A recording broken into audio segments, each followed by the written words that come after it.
Hello, I'm Lynn Makkaoui, and this is Maria Sarkis, and we're part of the SEnLi team.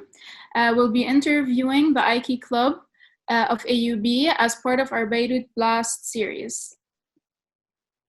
The American Institute of Chemical Engineers is a professional organization representing nearly 60,000 chemical engineers. AIChE encourages the activities of student chapters of academic departments and works to integrate the student members into the professional world. At AUB, the AIChE student chapter provides a voice for undergraduates in department affairs, encourages the professional development of students, and provides seminars concerning graduate school application, job hunting, and life in industry. Today we have with us the Vice President of AIChE at AUB, Jana Mahmassani. Hi, Jana. Hi, Jana. Hi. Jana, can you tell us a bit more about AIChE, your events, your initiatives? Of course. So the American Institute of Chemical Engineers student chapter at AUB aims to organize student faculty events ranging from fun events to webinars to seminars and help chemical engineering students at AUB and represent the student body and connect them with other student chapters around the world. So now we'll be asking you questions about the Beirut explosion. So where were you during the Beirut explosion and how did you feel about it? What were your thoughts, reactions, and aftermath to it?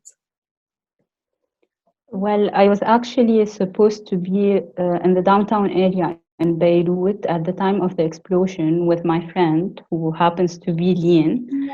Yeah. Yeah, but she left home a little bit later than planned, and I was still at home, and she was still on the road. So, yeah.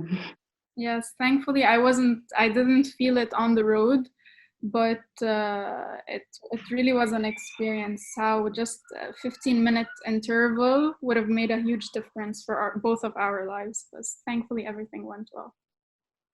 Thankfully. Yeah. Yeah. So Jana, how did you come up with your initiative after the Beirut blast?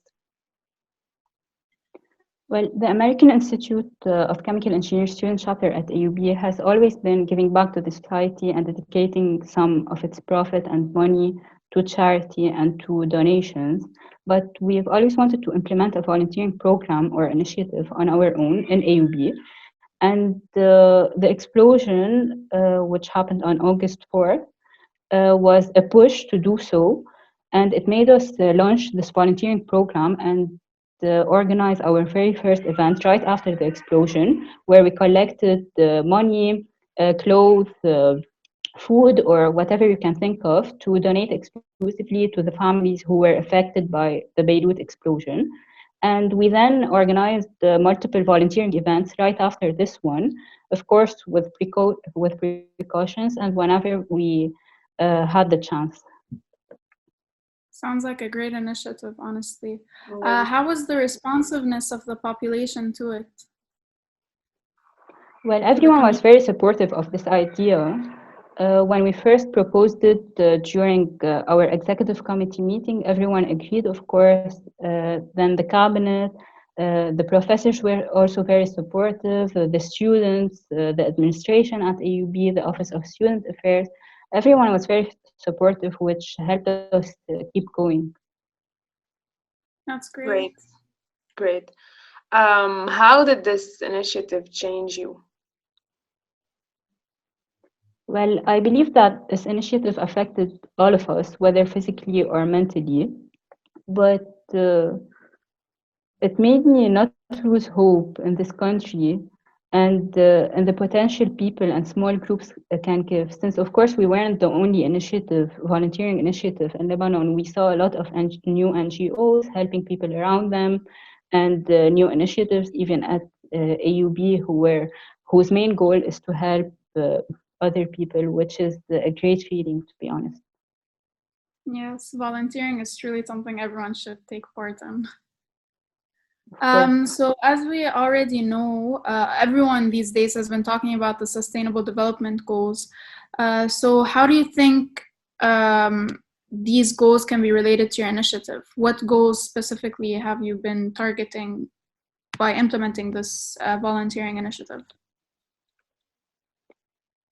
I believe that any volunteering initiative can help and contribute somehow in the sustainability goals. Well, we mainly tackle the no poverty and zero hunger goals, just like any other volunteering program. And we've even organized an event where we collected the electronic waste in collaboration with an NGO, which can also be considered which can also be considered to tackle the sustainable cities and communities goals, and a few others, I believe. Yeah, sure. How do you envision the role of sustainability in the future of Lebanon? I envision a Lebanon with less poverty, although it has been unfortunately increasing lately, as you all know, and with more job opportunities, especially for the fresh graduates, since, as you know, and as you're seeing nowadays, most our fresh graduates are seeking opportunities outside Lebanon and aren't even considering Lebanon, which is really sad, and it's making us lose our great Lebanese bright minds. I also envision a Lebanon where Lebanese people finally tend to understand how important the environment is and start to protect it and respect it, and understand the danger and how harmful it can, damaging the environment can be. I also envision a Lebanon where the community comes hand by hand and stand by one another, no matter what your background or religion or gender is, just like they did after the explosion, where they finally unite to help the other Lebanese people. Well, let's hope all your visions come to reality, Jana. So, since you mentioned a lot of activities and events that AIChE has done and is planning on doing, is there any way that you can share with us your platforms if our viewers would like to get in touch with you for projects, volunteering opportunities, or others? You can follow us on Instagram at AICHE_AUB for our latest updates and posts. And you can DM us, of course, whenever you want for further questions or inquiries. We'll for sure follow you on Instagram. Jana, do you have any last words for our audience, especially the students watching us? Well, you don't need me to tell you this because I'm pretty sure that most of you, if not all of you, donate and volunteer on a regular basis.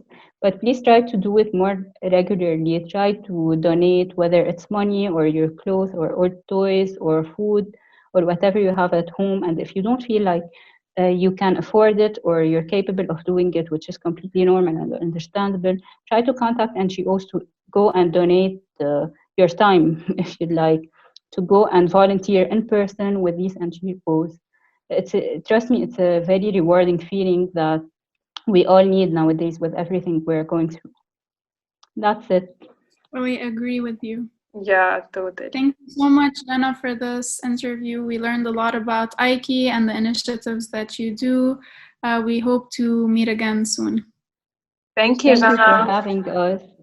Thank you. And good luck.